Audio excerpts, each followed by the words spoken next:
Okay, Chair, let me do just now. Can you see it from your side, Chair? Yeah, I can see. Yes, I can see.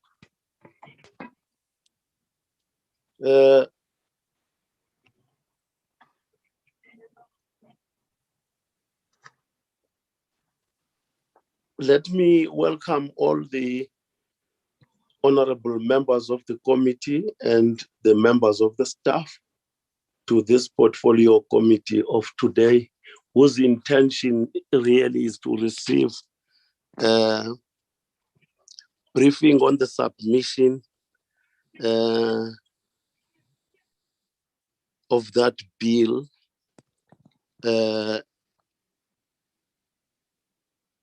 ease of doing business.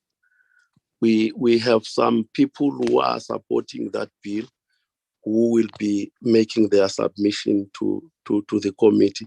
Can I check if there are any apologies for today's meeting, Mascol? Yes, Chairperson. Good morning to honorable members. We have apology from Honorable Tebekulu, Honorable Komane, and Honorable Maluleke. That's all for now, Chairperson. Thank you. Thank you very much. As we stand now, is this meeting correcting in terms of the attendance? Thanks, sir. No, it is fine, Chairperson. We can continue with the meeting. We are fine with correcting. Okay. I don't know who will start. Is it those people who are supporting this ease of business bill? Or will it depend on Mr. Kruger to introduce them? Thank you, Chair. Yes, there is, I think the first presentation will be from SBI. Now, SBI is a small business institute, and John will do the presentation. Recording in progress. Do the presentation for us. So if John is on this platform, we can ask him to start with his presentation. And then after him, I will introduce the next speaker, if it's all right with you, Mr. Chair. It's all right, Mr. Kruger. Can he immediately take the platform then? Thank you very much, Mr. Chairperson, and greetings to all the honorable members of this committee. And I have asked the secretary of the committee to run the presentation. As soon as he's ready, I'm happy to start. But I can just say briefly, we appreciate the opportunity of being invited to this forum. We think it's very important and would also like to congratulate, I think, the spirit and enthusiasm of members to bring private members' bills. So, Mr. Chairman, my presentation really is about the comments we have on the bill, which we broadly support, but we've got a few concerns as well. But before I do so, let me just say who we are as the Small Business Institute and what we stand for. And I'll give you a few examples of our work as well. So the Small Business Institute is a non-profit organization that exists to positively influence the environment for small businesses in South Africa. And we are a 75-year-old organization. I think that would be in the next slide, Mr. Secretary. We exist to positively influence the business environment for SMEs in South Africa, both informal sector ones as well as the formal sector SMEs. And then today we'll make preliminary comments on the ease of doing business bill. And then, so our key messages really are to say that we broadly support the bill. It's a first step in the right direction towards achieving the President's aspiration of improving our performance as far as the ease of doing business is concerned. As you know, in his 2019 State of the Nation address, the President was concerned about the deterioration over the last few years as far as the ease of doing business is concerned. So we think this is a first major step towards that direction. We do support the bill. However, we do have some concerns as well. And we have shared a document with you, which is one of our latest research. The document is called Tackling the Disabling Environment in South Africa. It's really talking to the issue of red tape and the ease of doing business, which is the core focus of this bill. And we've shared this document with the members of the committee. So, as I said, our mandate is to speak out for almost all, not only the members of SBI, but also the broader SME committee, SME ecosystem in South Africa, whether it is formal or informal sector ones. And we're members of Business Unity South Africa. We also participate actively in the President's public private growth initiative. And we've got MOUs with the Franchise Association, Ethics Institute, Agri-SA, this South African Local Government Association. And we're an organization that is on a transformation journey. If you look at the next slide, this is our board of directors chaired by Mr. Sipho Nkosi. And in terms of our MOI, Memorandum of Incorporation, we are supposed to have 50% gender and race balance. The next slide, I think, talks to the executive team, which is really a very small team made of myself, General Manager Leandre Swart and Kinen Pade, who's responsible for recruiting members, the chambers. So we really represent two sets of members. Firstly, we represent chambers of commerce, and then we've got hundreds of SMEs that are directly affiliated to us. And we have about 15 chambers that represent the informal sector economy, whether it be in the villages or in the townships. And this is one segment that is growing very fast. So we speak both for the informal sector economy as well as the formal sector economy. And in between all the chambers, the 75 chambers that we represent about 114,000 small businesses in South Africa. A week ago, we signed up the Pan-African Chamber of Commerce, which has got about 3,000 members, which basically means that we now have an Pan-African footprint. The next slide talks to the chamber movement and affiliated business chambers and the policy dialogues that we have. We call them indabas, where we continue the work of advocating for small businesses. Our work really is made up of two things. The first one is to advocate based on the lived experiences of SMEs, what we hear from them, what they tell us. And then the second element of that is made up of the research. The latest research that we have done has been around helping SMEs to prepare for a quick recovery after COVID. I'll return in 5 seconds to that issue. But in the last few years, since we changed our name into the Small Business Institute with a core focus on small businesses in South Africa, we have been working on 3 or 4 campaigns. The first campaign has been to try and lobby government to implement and gazette Section 18 of the Small Business Act. What that section talks to, it says it essentially makes every minister of government a minister of small business by saying that when government departments or agencies contemplate a new legislation, they must do an impact assessment on small businesses, whether it's regulation, policies, or legislation. It's not been done since 1995-96 when this National Small Business Act came into effect. The second campaign that we've been running has been to encourage both the private sector, big business, as well as state-owned enterprises and government departments to pay SMEs on time. This is a silent killer of SMEs. You delay their payment, you drag them to 90 days, or in certain instances, you take about 6 months until they take you to court. You really kill small businesses, you kill job creation, you kill growth. We've been lucky enough to have gained traction on this campaign last year.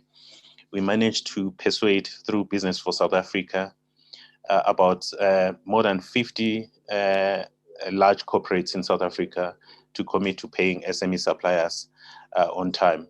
And during COVID, we asked them to advance, where they have long-standing relationships, to advance the 50% of invoices when they have prior knowledge and long experience with the supplier, to ease with cash flow.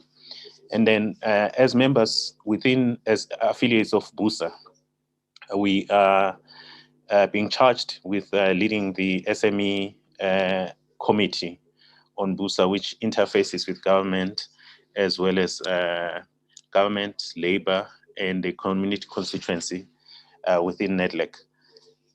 So our job there is to mainstream the SME agenda. Here are some of the topics that we've discussed, we've worked on. We're lucky enough to have a bit of money from one of the mining companies, Exaro, a year ago, and we commissioned research into about 6 topics: the impact of COVID, digitalization, formalization and formalism, the role of local champions or chambers of commerce, business organizations, how to tackle the disabling environment, which I think is a core focus and of relevance to this committee. And then the localization conundrum. Those we released a month ago, and we are in conversation with the Department of Small Business Development and all the social partners within NEDLEC. The next slide really talks to an example of our other work about the size, shape, and form of the small business segment of the economy. And the key stats there is the one that talks to 98.5% of our economy is made up of small businesses, and yet they only contribute about 28% of jobs.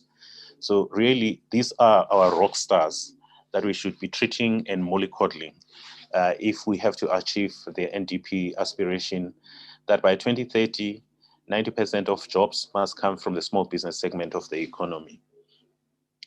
Now, Mr. Chairperson, through your good offices, I now turn to our views about the bill.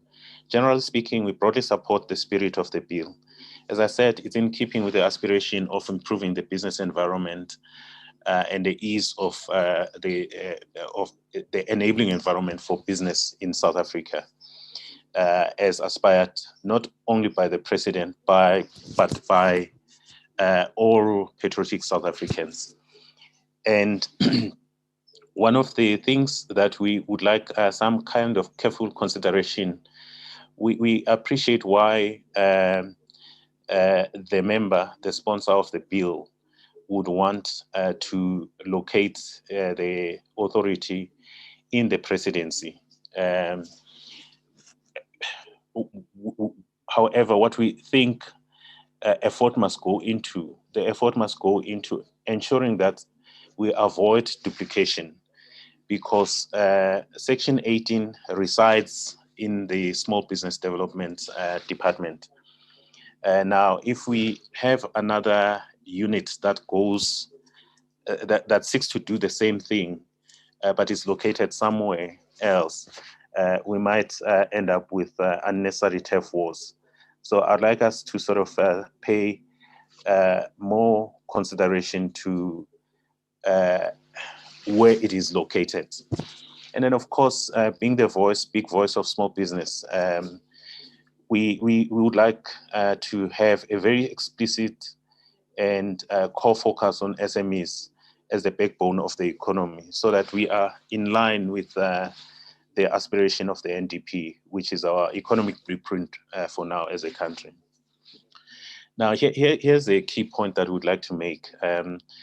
Our preference is for an RIA approach, a regulatory impact assessment, instead of the SAYAS. We think that we will have better outcomes through the RIA. About 60 countries around the world are doing it. It provides transparency, early engagement on drafting policies, feedback and lobbying, and avoids delays versus the SAYAS approach. We think the SAYAS approach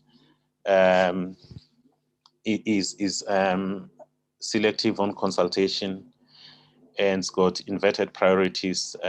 Small businesses growth are sort of further down in the list of issues to be considered. And so we'd really like to urge that we return to the RIA focus. As I said, we would like to propose, and this is proposed in the paper that we submitted as a pre-read, Tackling the Disabling Environment. We'd like to propose a red tape challenge where we provide SMEs with time and space to say what their pain points are. We shouldn't reinvent the wheel in this regard. Other countries have done it. For example, between 2011 and 2014, the United Kingdom ran a red tape challenge.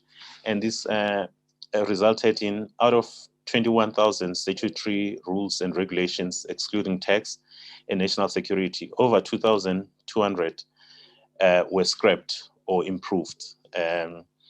And I also think that we should try and sort of be imaginative and think out of the box when we approach the issue of regulation.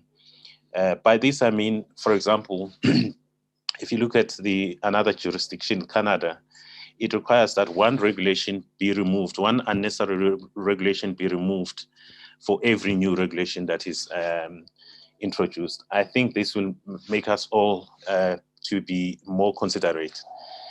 And then, of course, it's not really for this committee, but it belongs to the Department of Small Business Development and maybe that committee too, that would like to urge that the National Small Business Council be set up as quickly as possible so that we have a voice. What the council is envisaged to do, it is envisaged to be an advisory council to the Ministry of Small Business, or DTIC before the current arrangement.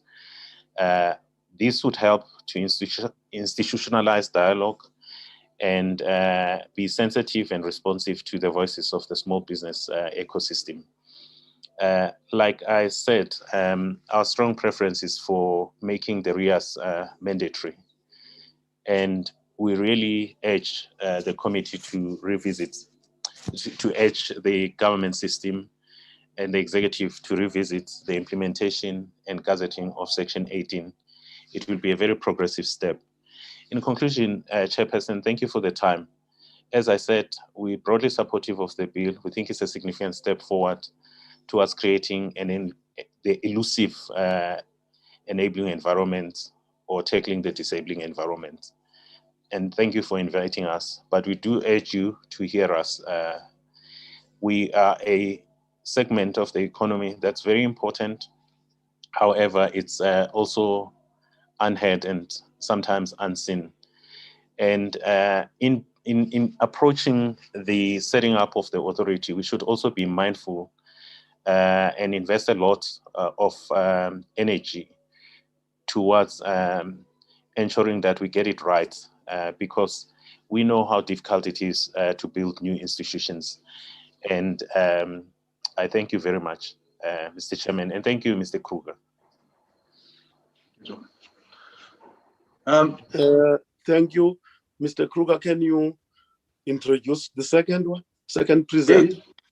Yes, thank you, Chair, and thank you, John, for the very affirmative presentation. The next association is the Association of Small and Medium Enterprises, and the speaker will be Howard Johnson. So Howard Johnson, if you on the platform, please introduce yourself, and then you can carry on with your presentation. Thank you. Good afternoon. Good morning, everybody. Let me just get my video on.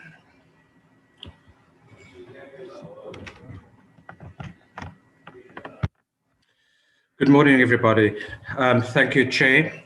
Thank you, Mr. Kruger, for inviting me to this platform to speak about small business, and also to offer support to the small business bill, the ease of doing business. Just some quick information. Sorry, I'm getting a bit of feedback. Just some quick information about who we are. We were originally called SASMEF, and now we have rebranded to SASMEA, the South African Small Medium Enterprise Association. Essentially, what we do is we work with sectors and territories. So our members are made up from individuals, business from different sectors, and of course from different territories. So I just took this off just to make it a bit easier to communicate here. So in terms of SASMEA and what we are trying to achieve, and what we have been trying to achieve for the past 10 years of operation, it has come into more effect now, of course, with the bill that is now being proposed, where a lot of our objectives are kind of been highlighted in the bill itself. So firstly, in terms of what it is that we are trying to achieve, it's obviously the red tape reduction becomes a huge issue for many of our members. And I think that with a bill like this, to be able to make it easier for organizations to have access to markets, have access to funding, and of course, to be able to just cut through the red tape will make things a lot easier. Something that we will support is that to have one department, obviously, to represent SMMEs. So to have one department where you go to with the problems that SMMEs or associations have, and that department actually deals with the various departments, because we often find that government departments act in silos, and sometimes becomes very difficult to straddle these silos. So to have one department to go to and say, these are our concerns, can you please point us in the right direction, or could you please assist with where we need to go? I think this would actually really help a lot. The other thing also is obviously to have a voice, to be committed, because not only as SASMEA, we have recently formed a larger organization called the SMME Industry Council, and very much in terms of, because one of the objectives that has been called for by SASMEF over the past 10 years is to form the industry council that forms part of the laws of the Constitution. And this has not been achieved yet. And one of the things we've done is we've come together with about 11 different industry and sectorial associations to form an industry council. And one of our first events we'll be on the 28th of June, which is Monday coming, from 10 to 12 o'clock. And one of our objectives is we're kind of looking at action. Instead of the usual talk shops where there's lots of talk and possibilities in terms of what can be done, we want to move to implementation phase. We want to get things moving to show that the SMME on the ground, that from where we are to what we've done in 6 months' time, whatever we achieved, and what has been implemented. And I think with having this bill and to have it in the department, as it is noted there, this will really help to go a long way to have these this action committee. Obviously, we're looking for information more about stats and things that is taken in terms of what is happening in the small SME sector. I see our previous speaker, they've got some interesting stats there already, but I think the official in terms of successes, in terms of where business succeed, the 5, 10, 15, 20-year period, and where the drop-offs are and what are the cause of those drop-offs. And just one last thing I'd just like to add to that, one comment we'd like to make on the bill also, is the issue of personal surety, the issue of blacklisting. And this especially refers to companies who have been in existence for businesses who have been in existence for 5, 10, 15 years. And suddenly, because of them signing personal surety, something goes wrong either in the markets or globally, and that affects their markets, which means now suddenly their businesses is affected through no fault of their own. And then what happens suddenly is they are forced to close down, forced to downsize for whatever reason, and then all those personal sureties come into effect. So one of the issues we would like to be, well, we will be addressing at the Monday's meeting is to how do we look at personal sureties? How do we really protect SMMEs? Because I find that once the entity is looked past as an SMME, once the entity is looked past and that small business owner signs personal surety, their entire livelihood is at stake, based on what is happening in the business through no fault of their own. They stand to lose houses, cars, etc. And of course, that has a huge impact in terms of what actually happens. So overall, just in terms of the bill itself, we fully support the bill. And obviously, we are looking forward to further engagement, obviously, that we can further contribute to what it is that is made further on this platform. Thank you very much. Thank you, Chair. Thank you very much, Shona Kruger. Is there anyone, Mr. Kruger? Is that Thank you, all, or Chair. is there another one? Yes, there's another one, Chair, and it is Sake Liga, and the presenter will be Piet Leroux. Piet, if you're on, I can see you on now. The platform is yours. Thank you, Piet.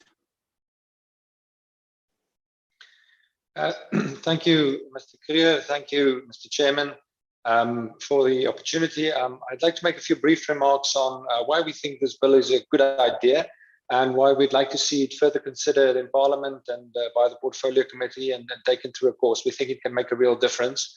And so my purpose this morning will be just to provide the outline of why I think it can make a difference, why I think we'd like to see this go ahead. And then I won't make remarks unless you request me on specific elements of the bill. I think there'll be a public participation process later, and I can do that. But if you want, I can also refer to specific clauses that we have comments on now.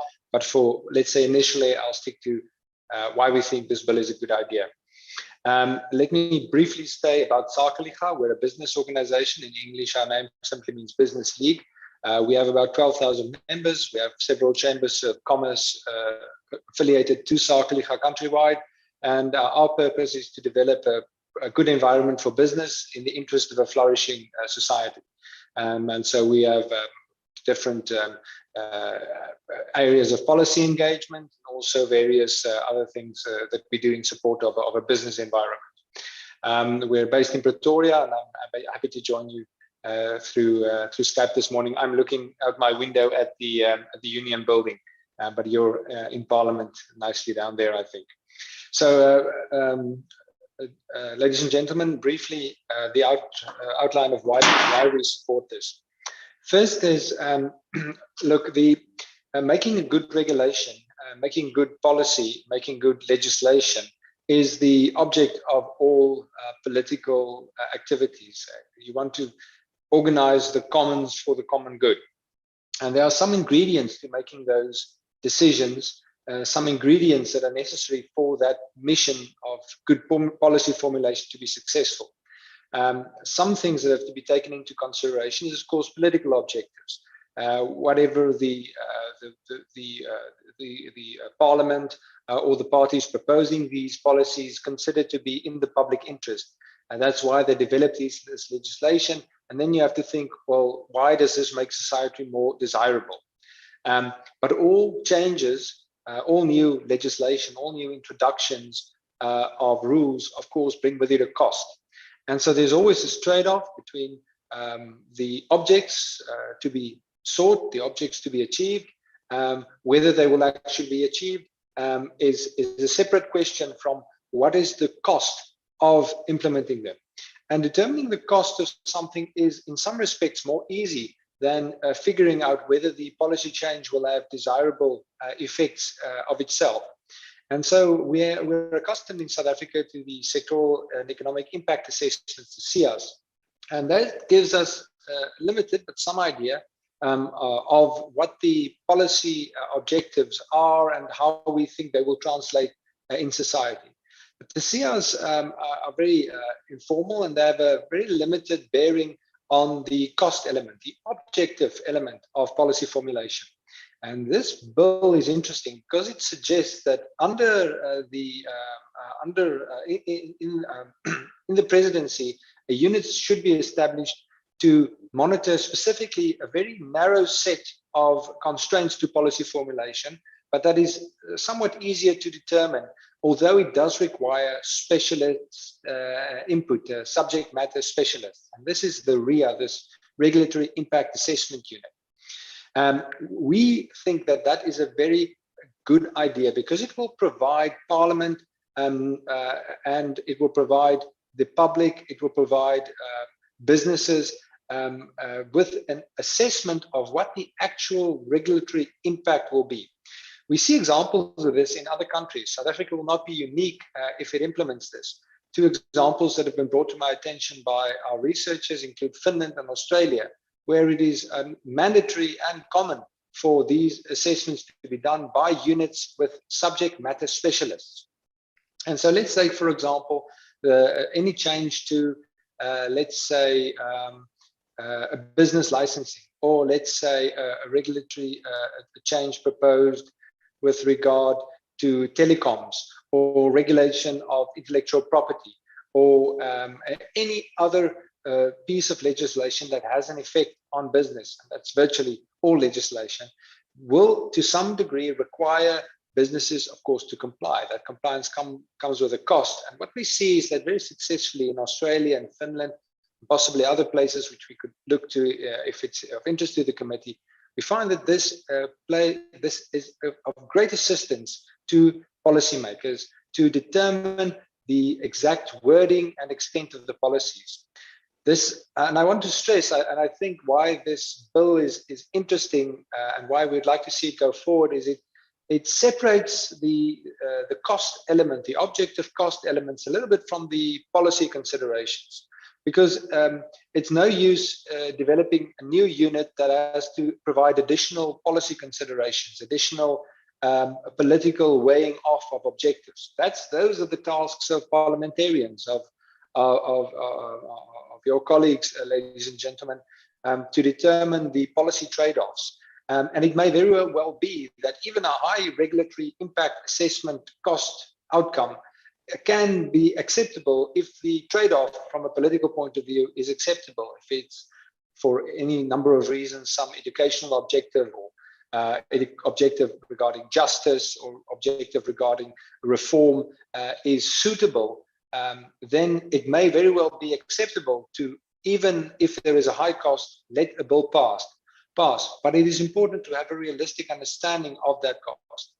On the other hand, and similarly, sometimes maybe parliamentarians may think this policy bill, for some reason, it is thought to have a high regulatory impact and it's going to cost a lot. But then maybe the regulatory impact assessment unit can come and say, we actually think that this bill is going to have a lower cost than you think. This is what we estimate the man hours or the cost of this regulatory introduction is going to be. And then parliamentarians and Parliament would be in a position to say, oh, well, the cost of this is less even than we anticipated. So cost is not a problem. We now only consider whether this is socially beneficial or not. And this is why this regulatory impact assessment unit is a good idea.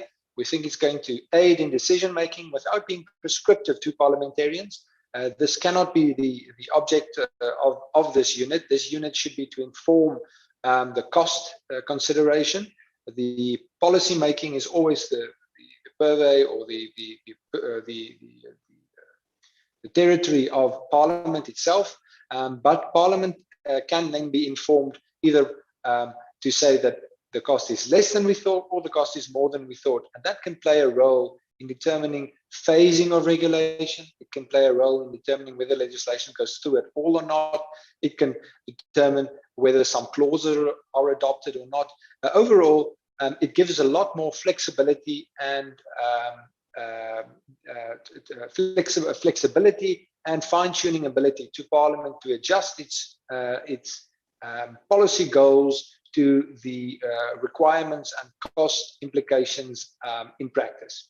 And so that probably strengthens, not probably, it definitely strengthens Parliament's hand, and it puts next to the SIAs, which have a role to play regarding the evaluation of often subjective factors, it puts another arrow in the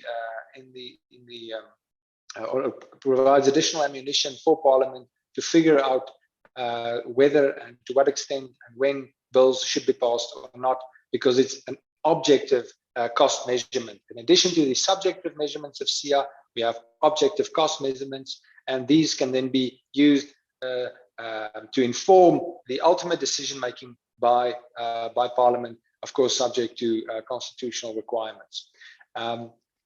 Interestingly, this is not specifically raised, nor is it controversial to say this, but I think it's worth to point out that the constitutionalism, the concept of constitutionalism, requires that the policy making takes serious effort to understand all the possible reasonably obtainable information that can be used in policy formulation.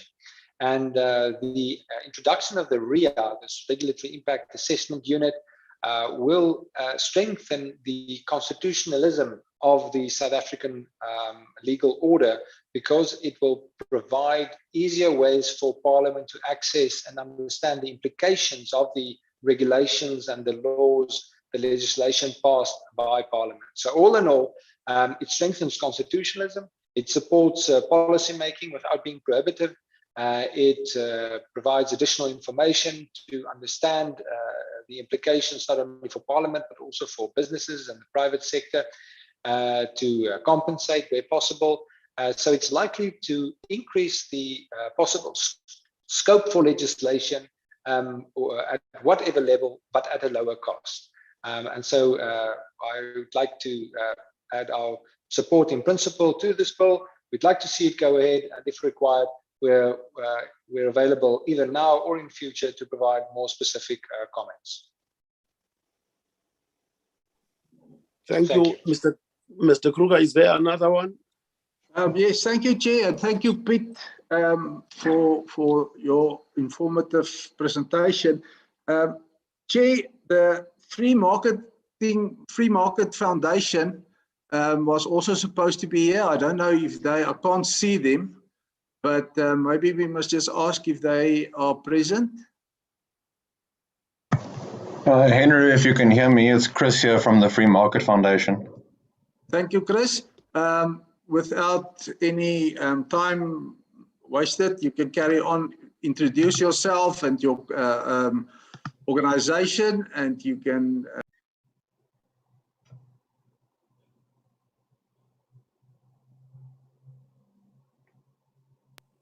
okay, Chris, good morning. Yes, thank you, Chris. Good morning, Chair, and to the honourable members. Thank you very much for this opportunity for the FMF to contribute and comment on this bill. I just have a few quick remarks, won't take up too much of your time. Also, good morning, of course, to all the other organizations who are here this morning to discuss this bill. The FMF very much is in support of the Ease of Doing Business bill in spirit, and we look forward to contributing more on it. I will just share a few short comments. The FMF is an independent public benefit organization founded in 1975 to promote and foster an open society the rule of law, personal liberty, and economic and press freedom. Most of the work of the FMF is devoted to promoting economic freedom as the empirically best policy for bringing about economic growth, wealth creation, employment, poverty reduction, and greater human welfare. In 2015, the FMF was awarded the Small Business Promotion Pioneer Award in the Small Business Advocacy category at the Forging Enterprise INSME International SMME Learning Conference in Cape Town. Among reasonable people, the fact that the South African economy is overregulated is an uncontroversial assertion. When the economy is rebuilt, hopefully after COVID-19, widespread deregulation and liberalization must form a central pillar of the agenda. Most policies, including legislation and regulations that affect small businesses, whether directly or indirectly, intentionally or unintentionally, or at least the thinking behind them, are a hangover from the apartheid era and are informed by the authoritarian philosophy of that period. Many of these regulations were designed to keep Black South Africans out of business or to prevent them from expanding their enterprises. A particular problem for Black business people under apartheid was the extensive discretionary authority given to the civil servants. Civil servants had the power to grant or deny business licenses and access to business premises, telephone services, electricity, and many other essentials. At one time, obtaining a simple trading license required more than 30 different approvals. Fortunately, trading license requirements have, with few exceptions, been abolished. As well as countless oppressive compliance laws, there are still hundreds of policies and bureaucratic practices at all levels of government that act as barriers to entry. It is impossible to determine how many potential entrepreneurs could have been prevented from ever getting started because of onerous compliance requirements. Continuing compliance costs represent an additional financial burden to small businesses and are often a factor in business failures. It is impossible to quantify the harm they do since the causes of bankruptcies are seldom documented. Because these economic casualties do not appear in official statistics, they have not received enough attention from policymakers. The result is that far too often policies are enacted without adequate consideration for the high costs they impose on small enterprises and particularly the informal economy. Parliament must start paying special attention to the way it frames executive powers in legislation.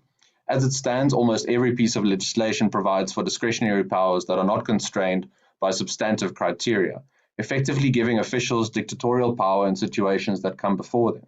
Perhaps more concerning is the open-ended nature of the regulatory power bestowed on ministers in legislation. Regulations nowadays go far beyond their traditional role of technical implementation and enter the realm of substantive law. In other words, ministers are legislating by decree. Discretionary powers must be reined in and subjected to fixed and material criteria. Regulation-making powers must either be eliminated entirely or forced back into their appropriate delineated box. It is strongly doubtful whether all new policies have impact assessments accompanying them as required by the 2015 policy. The Constitution 18th Amendment Bill, perhaps the most socio-economically destructive contemplated legislation, was most certainly not accompanied by any impact assessment.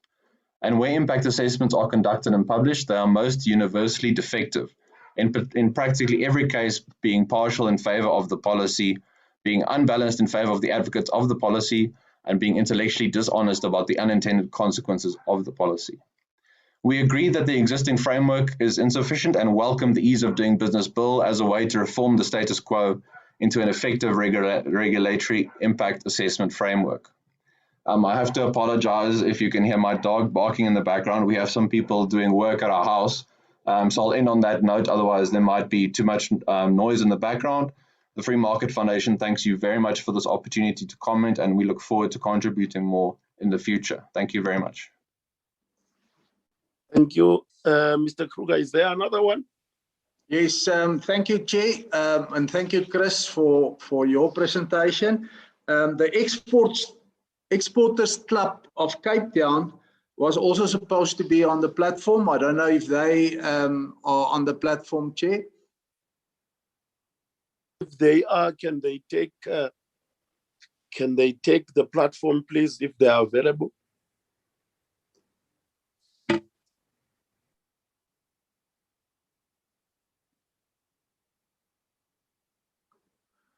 Chair, it seems like they're not available at the moment. So I can hand it over to you now. That was the Chris Hartung from FMF was then the last speaker on this topic. Thank you, Chair.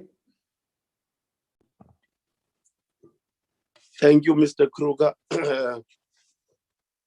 Honorable members, in today's meeting, we are not expected to take a decision on this presentation made thus far.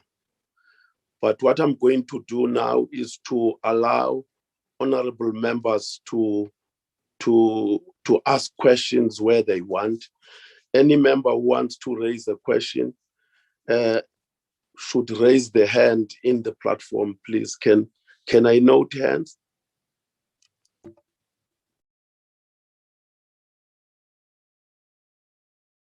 I see your hand is up.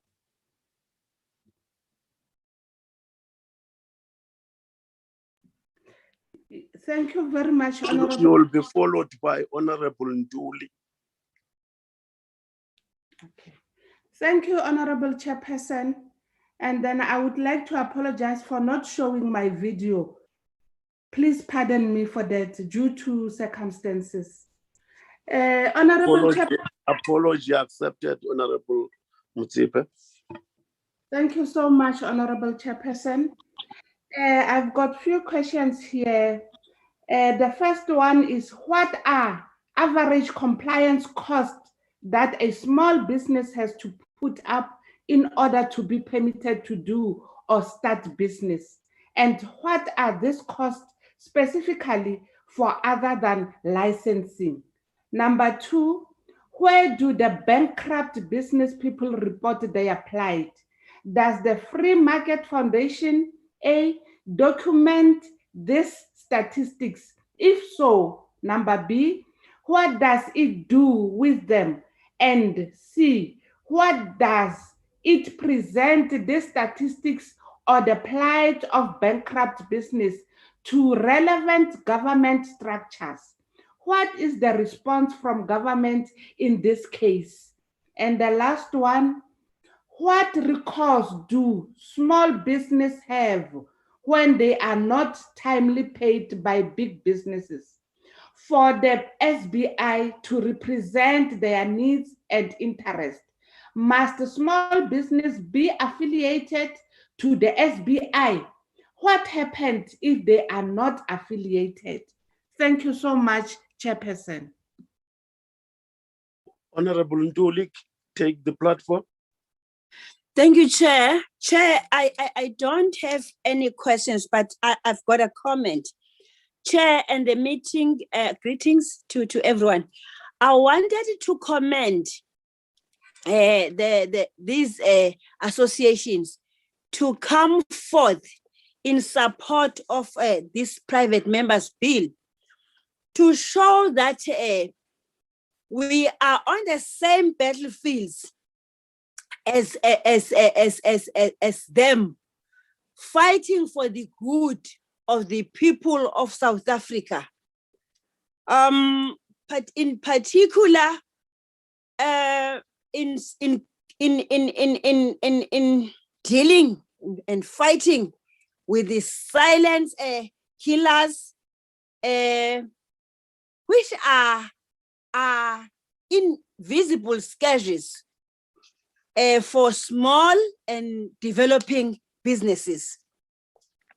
Indeed, Chair, there is a lot that has been done.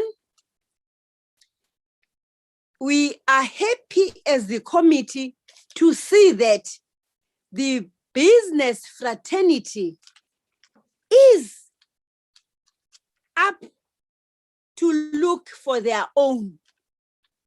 Of course, nothing about us without us. There is a work in progress, and we hope that their contribution from Mr. Kruger, because they are supporting what Mr. Kruger had put forth, that this work will help maybe crossing the T's and putting the dots so that the small businesses and developing businesses begin to sell as smoothly as we are all expecting. Thank you so much, Chair. Thank you, Honorable Ntuli. Can I invite Honorable Lesom? Thank you very much, Honorable Chair and colleagues. Good morning, and presenters, and joined by Mr. Honorable Kruger. I must say that I was just watching that this committee is so nice, Mr. Honorable Kruger. We allow an honorable member to co-chair with the chair of the committee on a lighter note, because that's what I've observed. I thought I just need to state that. But also it's a demonstration that we're a very cooperative, allowing groupings or individual to express their views freely. And we are indeed a very listening committee, speaking for this committee. Having said that, Chair, all the presentations from the first one to the last one, I didn't hear, and probably Honorable Kruger will assist me on this one. What was the response? Because I know that you are not presenting this members' bill for the first time. It went to the small business, which is a portfolio committee that is dedicated to oversight on the small business ministry or department, as it were. What is the rationale, and what was their response to the private members' bill of your good self, the Honorable Kruger? True, Chair. Are we suggesting is a general one, because all speakers seem to speak on that without being explicit, that government must stop doing its own assessment, which is housed in the presidency, must allow a free ride for all? And what are you suggesting? What will happen to the government employees that are there? Because at the same breath, which means we are speaking from both sides of your mouth, you are also mooting that there must be a newly established department, a unit, as it were. Thirdly, Chair, which will be my last question, sort of a comment that indirectly, I want confirmation. We are saying that the government must restructure its department to accommodate your view, because I think the rationale, not even I think, I believe very strongly that the present administration have a good economic business IQ when we established the portfolio committee that deals with small business, so that there is a dedicated attention, but also the ministry. The sub of that is that all departments, constitutionally and otherwise, because the Constitution also indicates that the president appoints the minister, which means there is a very explicit that all of them, anyway, they do and execute their responsibilities as mandated and expected by the president through the Constitution. But also, I didn't hear you talking about, Honorable Kruger now, about the role of Deputy President's office that is also charged by taking care or looking after and responsible for government business, as it were, which among other things is the internal workings of the ministers in terms of executing their responsibilities other than the portfolio committee. That would be my questions, Chair, by closing to say that all departments accounts to Parliament through various committees, are you suggesting that everything must be housed in the presidency? And how are you not creating an unintended bottlenecks? Thank you very much, Chair. Thank you, Honorable Sono. I will start with you, Honorable Kruger. Give your own responses to the question asked so far. Yes, Honorable Kruger. yes, thank you, Chair. And thank you for the question. Yes, I think if you go through the bill itself, as the bill, it's not intended to change government or change the working of the government. The bill is only propose that the unit, one unit, must be established in the department, in the presidency, that can monitor, identify, and work on the cost of red tape, so that we can reduce red tape for small businesses. So nowhere is the intention to undermine government as it is at the moment. We need to reduce red tape. We need to reduce administration cost. We need to reduce compliance cost. And as all the previous speakers mentioned it, small businesses are hindered by red tape, and every year you will see, if you look at the ease of doing business index of the World Bank, you will see our position declined every year. So it becomes worse and worse and worse every year, with exactly the same government and the same government interventions at the moment. So what the bill seeks to do is to reduce red tape, especially for small businesses. But it will also have then this window, this broken window effect. If we reduce red tape for small businesses, it will also benefit big business as well, and it will also benefit individuals, civil society. For instance, if you want to go to the bank and do your personal banking transactions, it will also help eventually to reduce that red tape, when you do your own businesses. So the whole idea, as I say, Chair, is just to establish a unit in the presidency that can look after it, and the idea is that it has some teeth from the president itself, so that we can implement the principles of this unit. I hope that answered the question. Thank you, Chair. Thank you, Honorable Kruger. Sakelicha, can you come in? Reply to the question raised to you.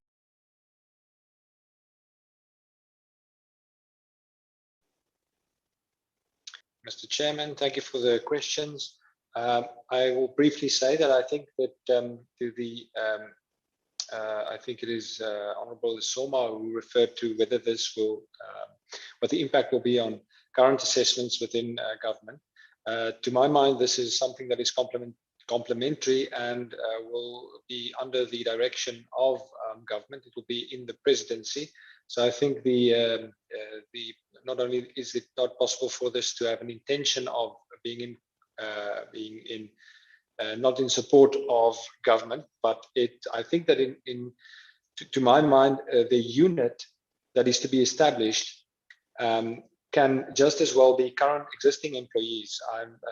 And the details of the bill is not as important to me right now as the intention of introducing into the decision-making process of Parliament and government the easy to access cost estimates by subject matter experts. If we have that, we currently do not have that. So if we have that, not only will government, but also Parliament be in a better position to prioritize, phase, and structure legislation without any impact on the political priorities of government. I think it's important that this unit should not be politically prescriptive. It should only provide information to policymakers to decide what and how they want to achieve something with a better basis in information. This will be complementary to existing assessments done, whether with CIAS or otherwise in government or in the departments. But it does offer something we do not have currently, which is objective, easy to access, standardized cost estimates in man hours or in rand and cent terms. It adds information to a decision-making process. It does not replace a decision-making process, nor is it prohibitive or prescriptive to government. I think that would not be acceptable if that was the case, but we support this because it is not the case. Free Market Foundation.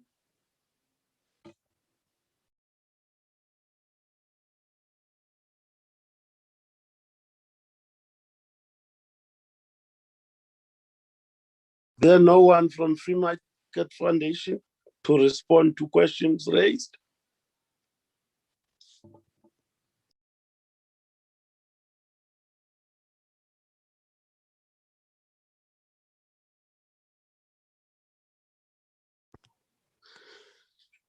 Honorable members, thank you, Honorable Kruger. Honorable members, it seems we have now concluded presentation. As I said in the beginning, in today's meeting. Chair, I've got my hand again, Chair. Okay. My apology. I didn't wanted to interject you. Okay. I thought we're about to conclude, Chair. I'll make an assumption here that the question that I thought is fundamental to inform the committee when it decides how to manage the Honorable Kruger's members' bill is the question that I raised deliberately, because it will assist. One that says that what did the Small Business Portfolio Committee said, and because all the speakers, by the way, Chair, spoke about small businesses through and through, which I really accept that. But also they didn't even appreciate that during COVID-19, the economic stimulus that government set aside, the most of the businesses, small businesses that benefited from that was the mainline small businesses, as it were. Even the minister herself did also admitted that. That seeks to suggest that the financial institutions also, they are not transformative as it were, as one would have thought they should be. And I heard that there's one organization that said that they are not controversial. I thought they were going also to speak to that one, to say they appreciate that effort that has been made, notwithstanding that the intention of government is to change the patterns of economic benefit and its picture, to make sure that it reflects all the demographics of the country. But I think it's a step in a good direction from my side. And I thought all the speakers should have appreciated that, other than directing us to government to have a unit. But I do get their logic, and I noted the logic that informs their stance as well. Thank you very much, Chair. But I just observing that they just avoided that, and I wanted just to register that I've noted that. Unfortunately, it's not going to assist me when I engage on the actual way forward. Thank you, Chair. Thank you, Honorable Soma. I see Bapiti Zulu, and then Howard Johnson will follow thereafter. Come in, Mr. Zulu. Thank you, Chair. There was a question given to posed directly to SBI, I think by the Honorable Mutsipe, about the compliance costs. According to the study that we shared with you, tackling the disabling environment, it's between 4 to 6% of turnover for SMEs. It could be worse than that for an informal sector operator or those gig economies. The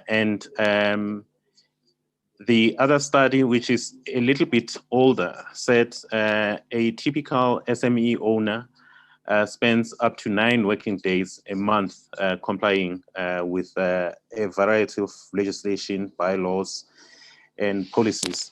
Now, obviously, that's quite a long time. Our preference as SBI is that SME owners spend time at work with their suppliers, with their customers, with their employees, instead of running around. That's why organizations like us sort of exist to sort of speak on their behalf. Let me address another question, which was around what happens when big business does not pay on time. So we've got a system which is twofold. The first one is, which we started implementing last year, was to name and fame, which is to acknowledge the good work that has been done by big businesses in committing publicly to paying SMEs on time. What happens to those that do not pay on time? We are working on a shaming platform with an organization the organization has already started the technological platform of these platforms where SMEs can go and anonymously report that they haven't been paid by so and so. And the idea is to shame and publicly shame that entity, that big entity. Obviously, where there has been a bit of lag, and I'm not saying I'm bad-mouthing anyone here, it was very disappointing that we couldn't, hard as we tried to get SOEs and state departments to participate in the campaign, we couldn't get traction. Hopefully, in the next phase of the campaign, not only do we get more big businesses signing up onto the campaign to pay SMEs on time, which is within 30 days, which is government policy, that will also get government departments, the National Treasury, DSPD, the Public Service and Administration Department to sort of to give the campaign traction. No, we do not only assist SMEs that are affiliated to us. During COVID, we're just a go-to voice for everyone, whether it was members or non-members.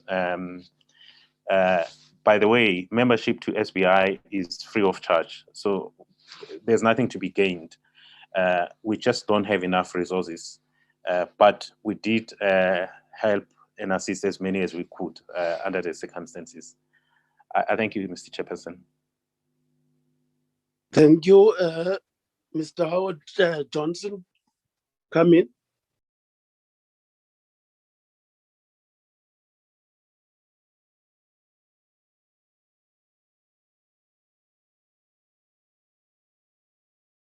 Mr. Howard Johnson, the floor is yours now. Sorry, Chair. Hi. Yes, thank you very much. Thank you very much for taking my comments, Chair. I just want to reiterate, that SASMIA, we have an objective to develop the ecosystem between SMMEs, government, and big business. And, real engagement with real outcomes, and that's what we're looking to achieve. So we want to work with government, but we need a point of contact that will understand SMMEs and understand the environment in which SMMEs operate, and especially that will also then understand what the red tape is that hinders SMME growth. We also therefore look at, to explore SMMEs having, or joint associations having a seat at NETLAC, so that the SMME's voice can really be amplified and heard in terms of what it is that is happening when decisions are made. I must also just very briefly point out, we can only measure success when the socioeconomic conditions within entire communities are transformed. Then we can say what we have implemented has been successful, and not just for one or two small businesses in the community and say we have helped that business and this business. But when the entire community is transformed and uplifted, then we can say what it is we are trying to achieve on this platform and as associations is that we have actually achieved our objectives. So it basically means that with the growth of the growth of SMMEs, there will be a greater taxable income and there will be transformed community. The goal basically is it's to create sustainable jobs and to alleviate poverty. Thank you, Chair. Thank you. Mastole, is there any other item on the agenda? No, Chairperson. Okay. Let me thank the honorable members, ladies and gentlemen, for availing themselves for this meeting today. Thank you very much. As I said in the beginning, we are not expected to take a decision on your presentations today. Thank you very much. We have heard your presentation. Therefore, the meeting is now adjourned. Chair, before adjourned, if I may ask, Chair. Ask Ms. Elson. Okay, my apology, Chair. Thank you very much for your kindness and your understanding. When are we going to be concluding in terms of our view as the committee in all the presentations that you have received? If I may suggest, chairs, and use the recess time, it will be proper then probably next week, then the committee then as directed by our last meeting in this engagement, that we come back then and we apply our minds and then we make a determination moving forward. That will be my appeal, Chair. Thank you very much. Yeah, I was going to deal with that outside this platform with the committee secretary, and then committee secretary communicate with all the members. I was going to do that. Exactly what you are raising, Honorable Song. Having said that, therefore, the meeting has now come to an end. Thank you very much for gracing this meeting. Speedy recovery, Chair, from the flu. Thank you, Chair. Thank Stay you. safe, stay safe, everybody. I have a sanitize, use mask, Recording social stopped. distance. All the time, social distance, all the time. I mean social distance. Social distance. Okay, Honorable Nduli. I said I have a concoction of mine.